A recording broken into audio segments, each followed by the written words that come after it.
Deixa eu tirar uma foto de vocês dois. Lá de Vestagem, lá de Vestagem. Vocês se amam agora caçando negócio.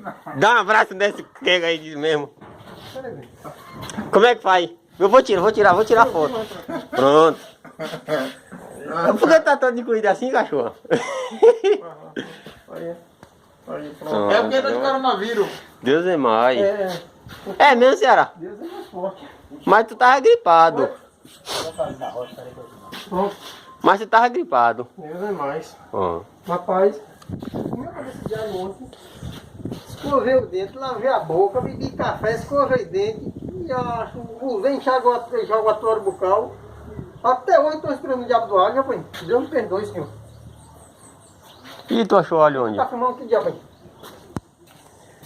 Tu achou alho onde? Hã? Tu achou alho onde? Isso é roubando pela roça dos outros, dá nisso. Alho na roça. Ontem ele encheu, foi ontem não, ontem não foi que a gente saiu sozinho. Tu encheu o piso do caminhão de limão ali, ó. E tu tá enchendo esse filme, filmando esse pra quê? Parecendo uma formiga raspa. Eu não tô filmando nada. Só tô contando a verdade. Vou cortar meu cabelo hoje.